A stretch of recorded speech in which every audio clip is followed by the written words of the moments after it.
In this video, we're going to use transformations to graph functions. And we are going to do this with three different methods. The first one is shifting. We're going to shift the function. Then we're going to briefly cover scaling a function, because scaling is something that you don't really do very often. You do it more with trigonometric functions and transcendental functions, cosines, sines, changing the periods, changing the amplitude, things like that. That's scaling. And then we're going to reflect. And reflect is one that comes up very often. Okay, so let's start with shifting. And what I mean by shifting, we're going to start with a function that we know the graph of. And then we're going to take it and move it somewhere, the exact same shape of the function, and move it somewhere else in the plane, in the Cartesian plane. Okay, so in order to shift, we're going to start with the function y equals f of x. And then what we're going to do is do this transformation, and the transformation is going to be noted by this arrow. And I'll put this here once, but in the future, this arrow is going to mean we transform it somehow. And if we take y equals f of x and transform it to y equals f of x plus k. So we replace f of x with f of x plus k. And in this case, k is positive. K is positive. What this does is it shifts the graph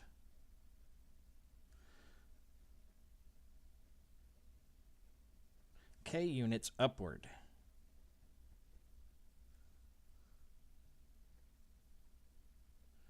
It shifts the graph k units upward. And if we take y equals f of x and we subtract k, this shifts the graph k units downward. And the example I'm going to use in most of the cases here, there's one where I can't use this function, and that's much later, but is y equals x squared, because I think everybody knows the graph of a basic parabola, and if not, the next lecture is going to cover parabola. So we have y equals x squared. It looks like this. So we have 0, 0, 1, 1, 2, 4. It's going to come up just like this.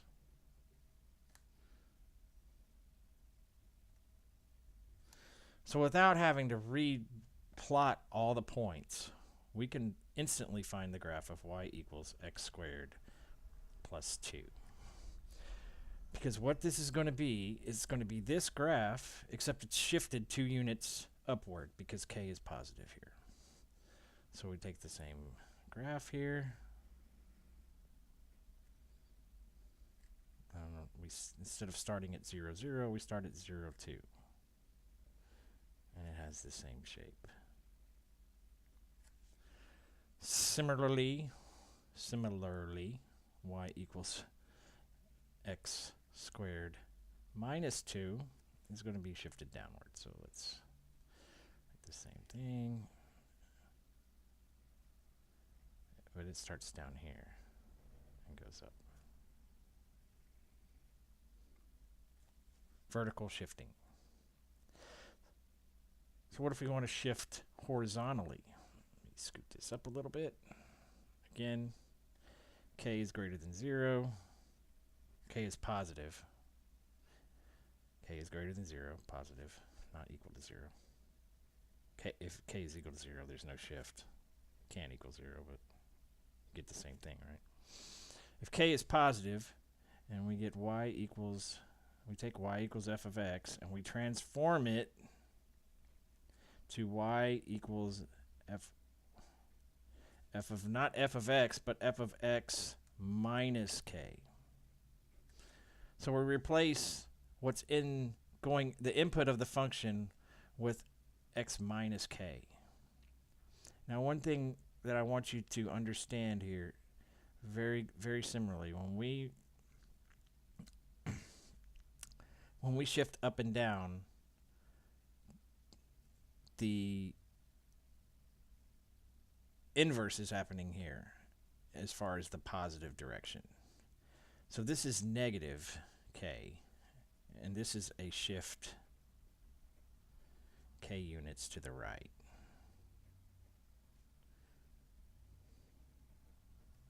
And y equals f of x plus k is a shift k units to the left.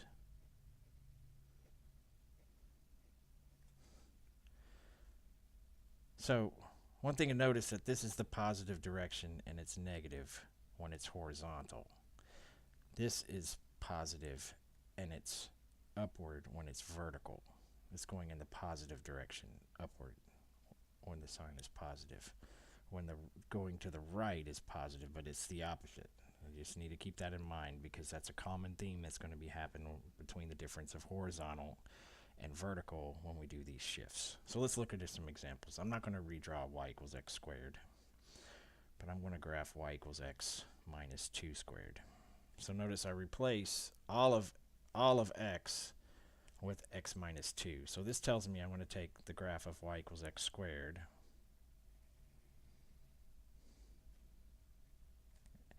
and shift it 2 units to the right, and it's going to look like this.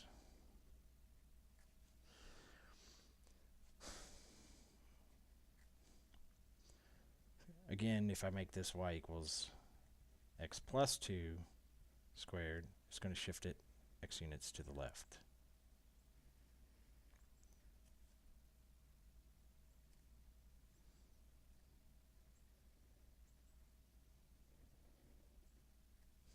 Okay.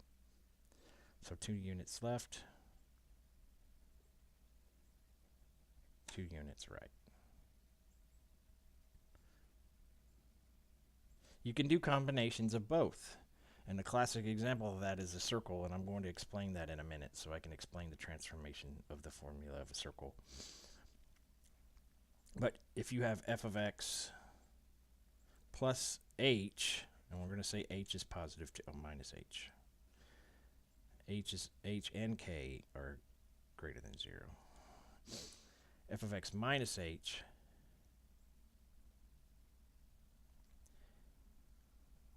and plus k. So y equals f of, if you do both of them, this will shift h units right, k units up.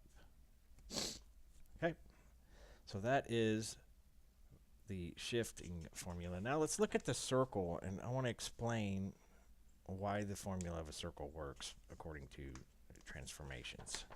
And it's something that's a little different than the transformations we've seen so far. So bear with me. It's a little different. And I kind of want to explain something first. So if I have y equals f of x plus k, and I subtract k from both sides, now the transformation becomes replacing y with y minus k, which is really what you're doing. But if y is on the opposite side of the equal sign, this goes up. But if y is on the same side as the equal sign, then if it's negative, it goes up. It's kind of confusing, but that's the case. So why did I bring up this formation? Because we're going to talk about the formula for a circle. And a circle centered at the origin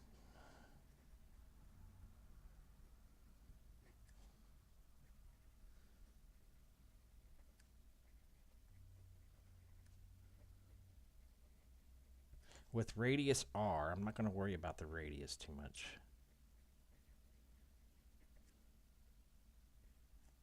is given by the following formula.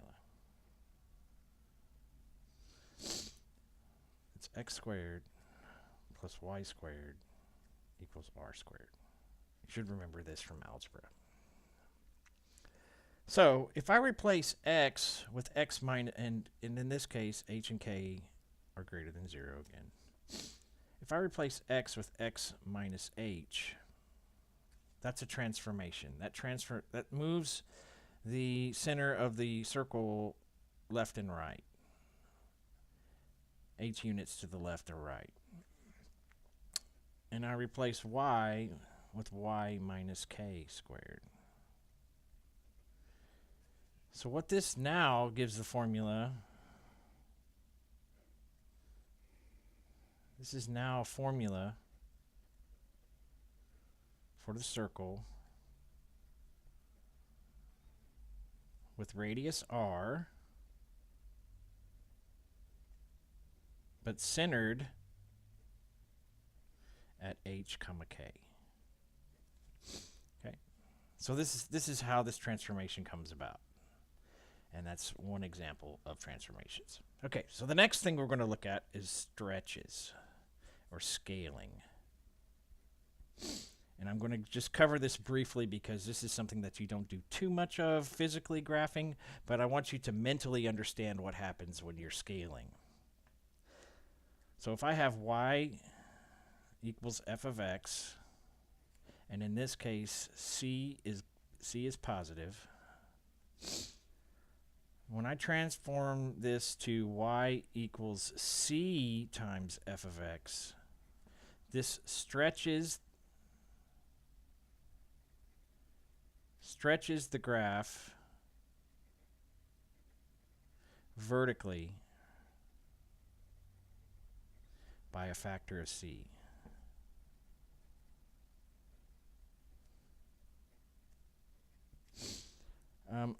Instead of using y equals x squared, I want to use y equals x because I think everybody understands that question. So y equals x is just a horizontal line just like that. And I know I'm off the screen. Let me scroll up here. Okay, so this is y equals x. So in other words, this is 1, 1. This is 2, 2, etc. If I have y equals 3x, so in other words, I replace x, which is f of x, with 3 times x. What this is going to do is stretch the graph vertically by a factor of 3. So it's going to look like this.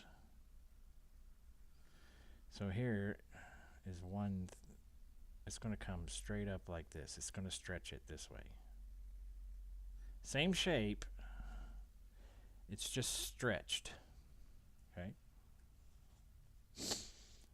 See the difference there? It's just kind of stretched out this way. And if I divide by 3, let's use this other one here, if I have y equals f of x, and I transform it into y equals 1 over c times f of x, or f of x divided by c, this shrinks the graph.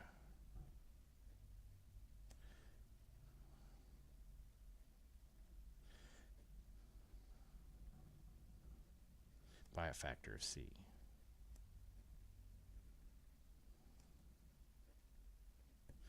So to go from 3x, I would divide by 3 to get x, and you could see how I just kind of scrunch it down to this.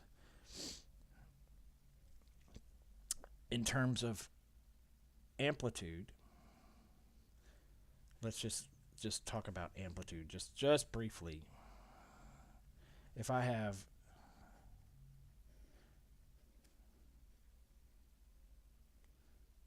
let's just say that's a cosine function. That's a terrible example of it. This is y equals cosine x. To increase the amplitude, keep the same frequency, same everything else, just increase the amplitude, it becomes y equals 2 cosine x. Okay, crude graph, but I'm trying to just show the basic transformation there. Multiplying this by 2 stretches the graph this way. Dividing it by 2 shrinks it this way. Well, how do you stretch in the same way? How would you stretch the graph horizontally and vertically? And I'm not going to show graphing examples of this. I'm just because I already showed the graphing example. I just want you to kind of understand mathematically what's happening. How we so if we stretch horizontally, Now, remember I said that it's always going to be the opposite. The stretch and the strength and the shift, if we go vertically and horizontally, the signs or the actions are going to be different. So if I take f of x and I want to stretch it horizontally, I'm not going to put the factor outside. I'm going to put it inside the function, but if I want to stretch it, I'm going to divide by c. This is a stretch.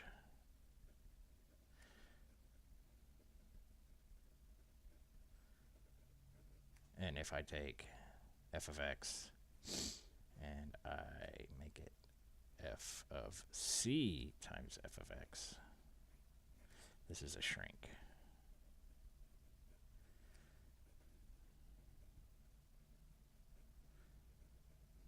Again, c is bigger than 0.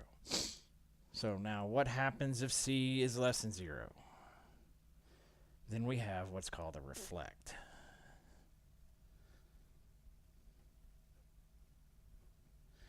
So it's a mirror image across an axis, and there's 2 reflections. Well, actually there's more, but for now we're just going to deal with 2. There's also rotations, which is not going to be covered. So the first reflection, if I take y equals f of x, and I transform it into y equals negative f of x, so I'm replacing f of x with negative f of x. This is a, excuse my sniffles, this is a reflection across the x-axis.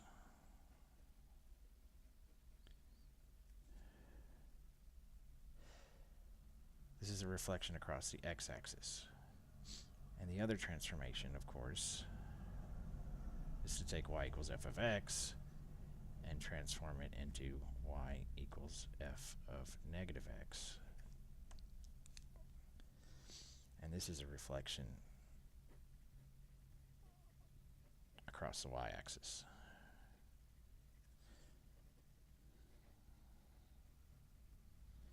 Okay. So, let's look at y equals x squared again. So if I have y equals x squared,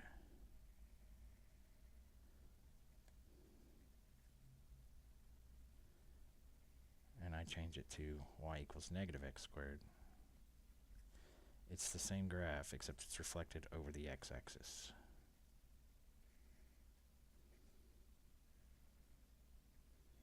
Okay. Oh, kind of off the graph there. There we go. All right. Now, why can't I use y equals x squared to demonstrate reflecting across the y-axis? Because if I replace negative x with x, I get the same function because this is even. It's the same function. We learned that in the first lecture. So in order to demonstrate reflection across the y-axis, I either need to move this up 1, which I could do, or use a completely different function, which I'm going to do. And I'm going to use y equals x cubed to kind of demonstrate reflecting across the origin. So if I take y equals f of x cubed, this is what the graph of y equals f of x cubed looks like. This is a rough sketch. It looks like this. Roughly looks like that. It's a parabola that comes down, but it comes down this way too. It has the shape of a parabola if you really zoom out. The only difference is it's split in half and kind of negative on one side and positive on the other. So, back to x cubed. What if I replace f of x with negative x? I get negative f of x. So this kind of reflects across both axes.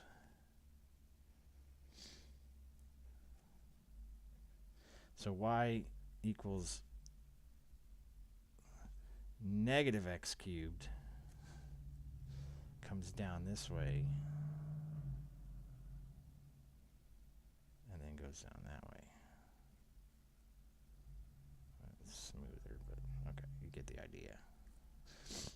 instead of going up this way, it comes down this way, and then it goes the other way.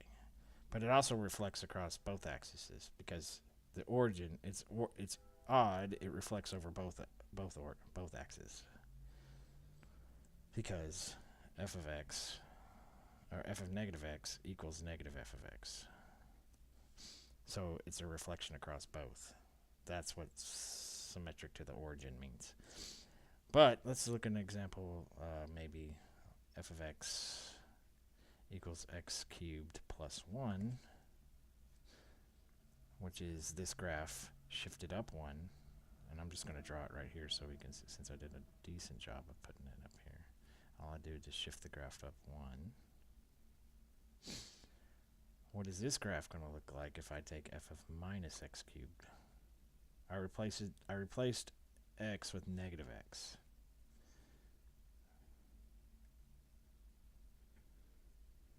Notice that in order to do this one, it would be negative x cubed minus 1. And excuse the train. The lecture's almost over. I don't want to start all over again because of this stupid train. Okay, so this is just going to be this function, but instead of coming up to negative 1, it's going to come down to negative 1. And then it's going to, instead of going up, it's going to go down. It's a reflection across the x-axis.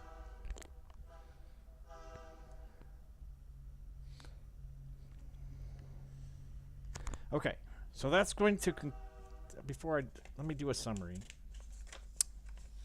of all of these, just so we can get a good picture of what we have here.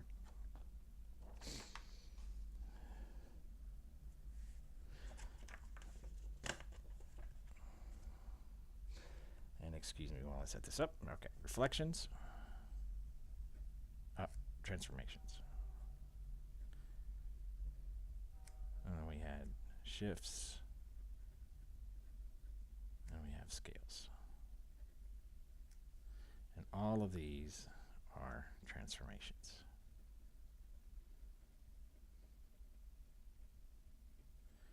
Okay, so again, H, K, and C are all positive. Okay, so if we take f of x and we replace it with f of x plus k, or f of x minus k, this is a shift up or a shift down. If we take f of x and we transform it into f of x minus h, or f of x plus h, this is a shift. And let me put this k units. This is a shift right h units, or left.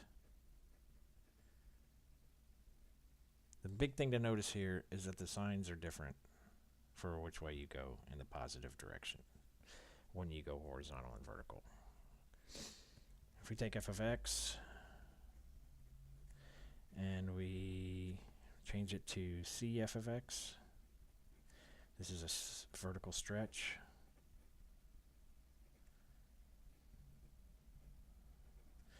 And 1 over c f of x is a vertical shrink.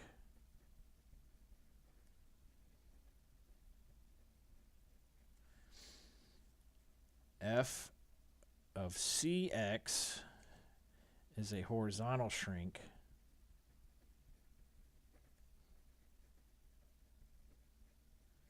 And f of c divided by x is a horizontal stretch.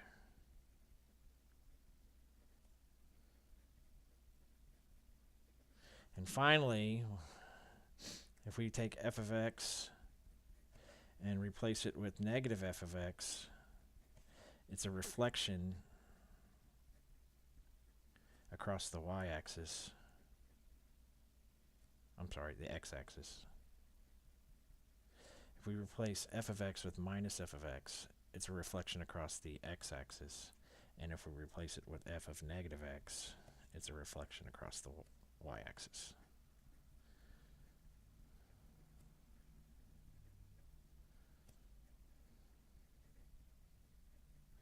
Okay, so that's the conclusion of the video. I don't know if I can zoom out so you could see all of this. I can try. Let's see.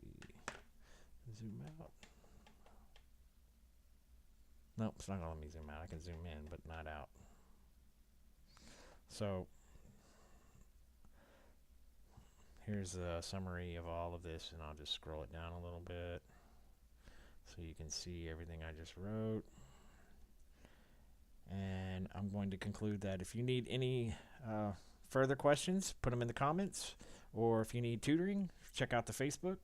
I tutor everything up to differential equations, a little bit past differential equations, depending on how strong I feel about the topic. There's different topics I'm strong at and not strong at. I do a lot of college level tutoring, as well as high school and middle school. And if you need math help, just find me on Facebook at my company's Facebook page. It is private. All messages to me, are confidential, and I will get back in with you. I will see you in the next lecture. I appreciate you watching, and happy learning.